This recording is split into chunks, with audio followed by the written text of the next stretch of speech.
Hello, magandang umaga po mahal kong mga kaibigan. Ako ngayon ay may project. Okay, nakikita po niyo ito. Ito po ay isang galon na pinutol. Ito po yung gagamitin ko na pantaklob sa bagong tanim na mga halaman.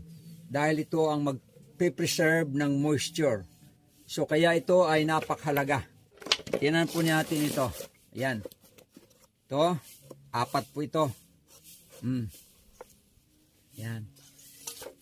At ito po ay, kung ating huhugutin ito, mayroon po siyang inalis na balat dito.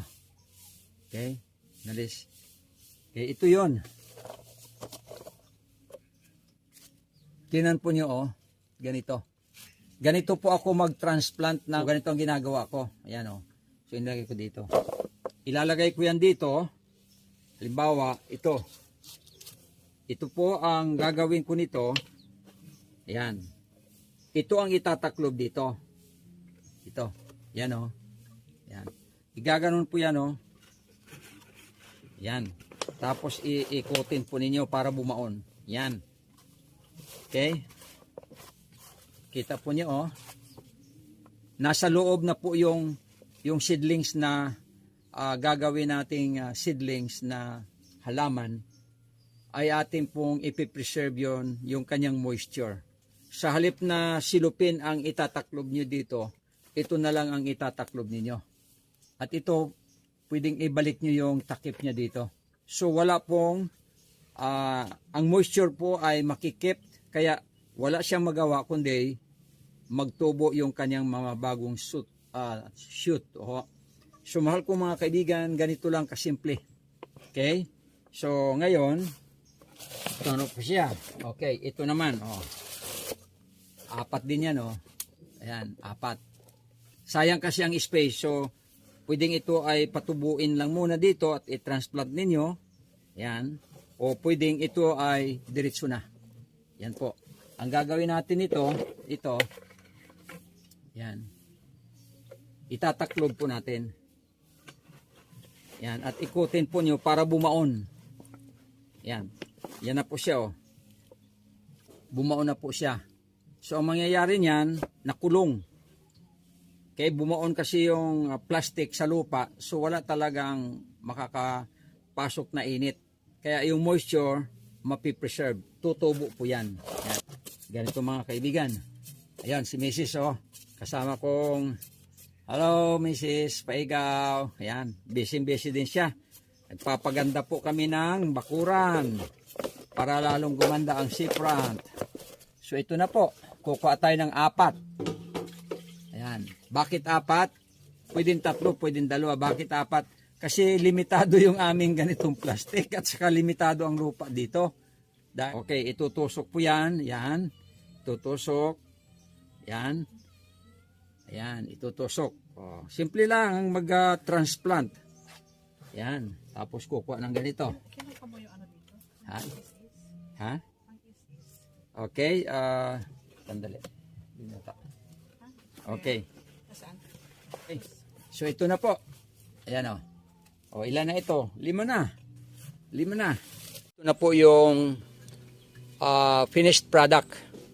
Ayan o, makikita po nandun sa loob yung mga estimo. Sa isang galon ay mapapakinabangan nyo yung ganito. Tapos yon ay ating susubaybayan. Ngayon po ay August 11, kung hindi ako nagkakamali. August 11. At titingnan natin kung kailan ito magtatalbos. Tandaan po ninyo, August 11.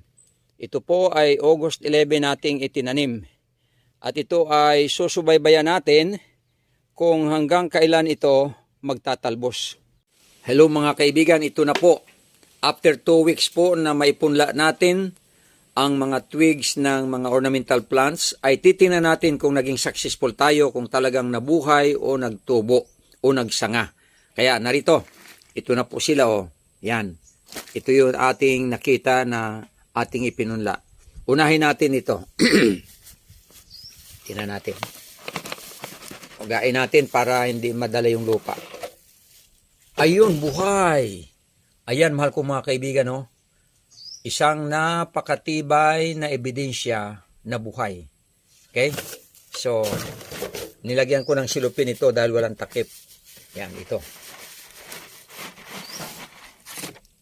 Ayun, buhay. Buhay, mahal kong mga kaibigan. Yan. Yan, itong isa. Yan. Buhay din. Ayan, ang ganda nila. Okay, ito. Yan. Buhay ay parang mamamatay itong isa. Pero buhay siya, mahal kong mga kaibigan. Buhay. Itong isa. Agoy, buhay din. Praise God. Yan, mahal kong mga kaibigan. Successful, no? Ayan. Wow, kadaming buhay. Ganyan po ang magpatubo at ugat ng mga twigs ng mga ornamental plants. Yan. Ayun, buhay din. Ayan, ang kaganda. Ito. Wow, ay yellowish na siya kasi siguro hindi masyadong nainitan. Okay. Yun, mahal kong mga kaibigan, buhay din. Buhay. Ito. Wow, buhay. Woo! Praise the Lord. Aroy, buhay. So, ito ang ebidensya po. Nagtagumpay po tayo. Okay, may isang patay. Ito. Ayan, patay oh. Ayan. Patay siya. Hindi siya nabuhay. Okay? So yan po, mahal kong mga kaibigan, ang ebidensya na yung ating style ng pagpunla ng mga twigs ng mga ornamental plants ay mabisa. Yung aking ginawang style. Okay? So patuloy po tayong manood sa aking mga ina-upload at patuloy din po kayo mag-follow, mag-subscribe, mag-share, mag-comment at mag-like. God bless. Bye-bye.